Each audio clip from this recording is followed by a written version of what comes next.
Assalamualaikum warahmatullahi wabarakatuh. Bertemu lagi dengan NRN Sunarsi. Semoga semua teman-teman dalam kondisi sehat dan bahagia selalu. Pada kesempatan ini saya akan menceritakan tentang apa yang sering kita alami ya, ketika kita berteman, ketika kita bertetangga, ketika kita bersosialisasi, pasti kita itu selalu berhadapan dengan beragam karakter dari teman-teman kita atau tetangga kita. Kadang-kadang ya, karakter-karakter seperti ini bikin kita itu kadang tertawa, kadang kita juga merasa menggelikan gitu. Kadang kita merasa berpikir lagi, kenapa ada orang yang karakternya seperti ini, karakter-karakter toksik yang seperti ini. Harusnya kita bisa mengambil pelajaran supaya kita tidak berlaku atau tidak bersikap seperti demikian. Karena karakter-karakter yang toksik seperti yang akan saya sebutkan tadi, ini akan sangat merugikan bagi orang lain. Yang pertama adalah orang yang suka meminta bantuan. Ya kalau misalkan ya, kadang ada entah tetangga, entah teman, entah misalkan keluarga besar, kadang ada yang suka meminta bantuan ya. Ya kalau misalkan sekali, 2 kali, 3 kali dan kita mampu, kita bisa memenuhi apa yang dia inginkan, mungkin harusnya kita bantu ya. Apalagi dengan tetangga. Tetangga itu adalah orang yang terdekat dengan kita. Kita harus selalu berbuat baik dengan tetangga, dengan saudara, dengan teman, harus selalu berbuat baik. Apabila kita memiliki sesuatu yang dibutuhkan oleh dia, layaknya lah kita bantu, kita memiliki empati supaya bisa membantu mereka. Tetapi kadang ada orang yang selalu meminta bantuan, selalu meminta tolong dari hal-hal yang kecil ya. Misalkan dia punya apa, saya minta dong, punya bumbu, misalkan dia nanya, punya kunyit enggak, saya minta, kita kasih. Punya laos enggak, saya minta.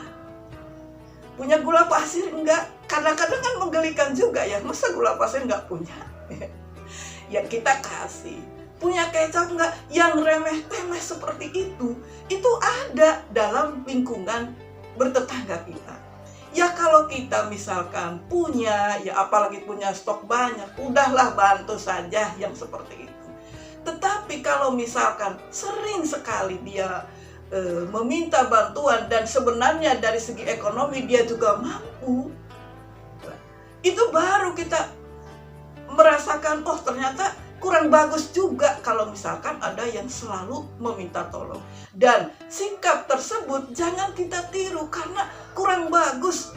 Itu menunjukkan bahwa kita itu lemah sekali, kita itu tidak mandiri sekali. Apa-apa kok minta, apa-apa kok minta bantuan kepada orang lain.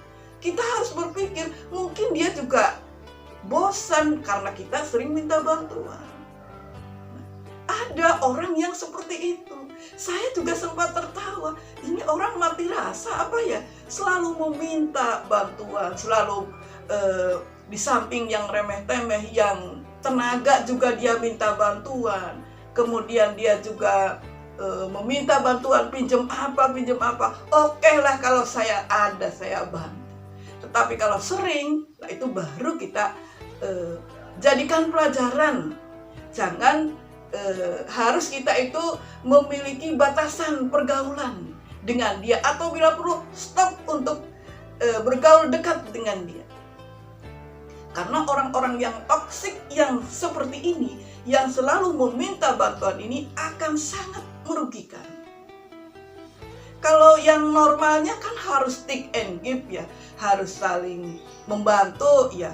Ya kadang membantu, kita kadang juga memberi, harus saling take and give, saling membantu, saling memberi, seperti itu.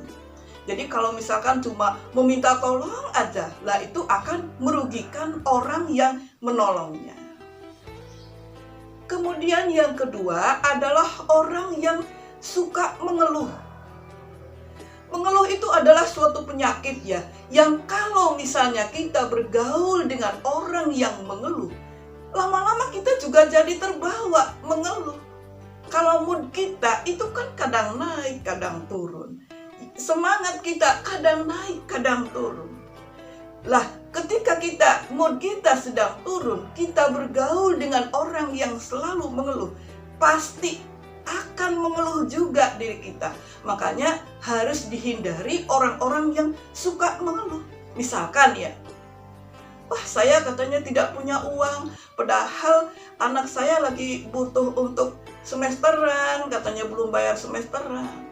Besoknya lagi, wah badan saya sakit sekali, katanya gara-gara begini-begini. Besoknya lagi, wah kenapa ya listrik mati, jadi pekerjaan tertunda, saya nggak ini nih. Kok sepertinya yang saya perhatikan, derita tiada akhir, judulnya, derita tiada akhir. Rasanya kurang elok lah kalau kita selalu mengeluh, apalagi mengeluh kepada orang lain. Iya, kalau orang lainnya mau mendengar, kalau orang lainnya mensyukuri, puas loh, rasain loh. Makanya kita tidak perlu mengeluh kepada orang lain ya. Karena orang lain itu iya di depan kita sih manggut-manggut, di belakangnya kan nggak tahu.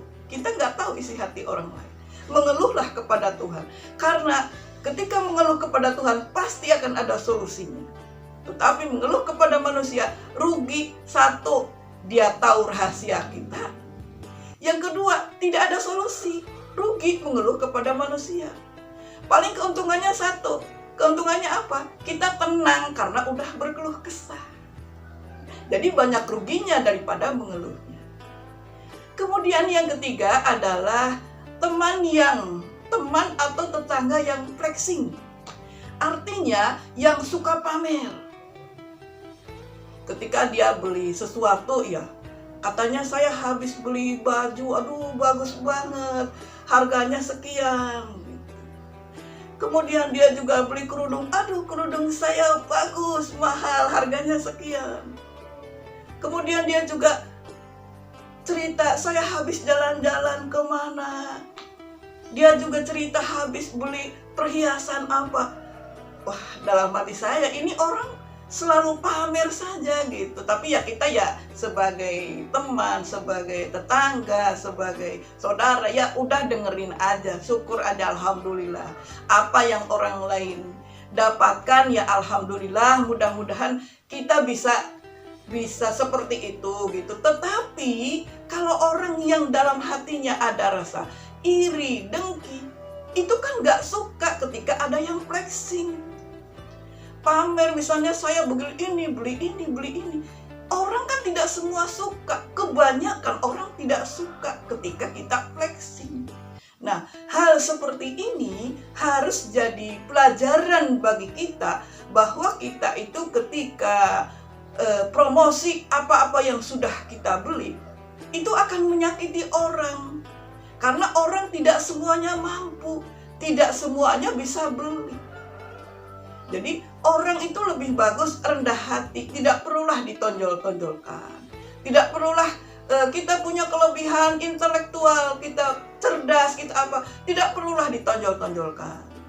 Biar orang lain yang menilai, biar Tuhan yang menilai. Jadi kita tidak perlulah pamer diri, menunjukkan kelebihan-kelebihan diri. Jadi hal-hal seperti tadi ya, orang yang selalu meminta bantuan, orang yang selalu mengeluh, orang yang selalu flexing, kita hindari. Dan sikap-sikap seperti itu jadikan pelajaran sama kita supaya kita tidak seperti itu. Karena sikap-sikap toksik yang seperti itu kurang elok, kurang bagus. Jadi kita batasi pergaulan dengan orang-orang yang seperti itu. Tetapi bertemanlah dengan orang-orang yang selalu bersyukur, orang yang mandiri. Mandiri artinya dia itu tidak gampang meminta tolong kepada orang lain. Kepada orang yang selalu bersyukur, artinya orang tersebut tidak gampang mengeluh. Dan orang yang rendah hati, orang yang rendah hati itu adalah orang yang tidak suka flexing, tidak suka pamer diri. Mudah-mudahan kita bisa mengambil pelajaran. Wassalamualaikum warahmatullahi wabarakatuh.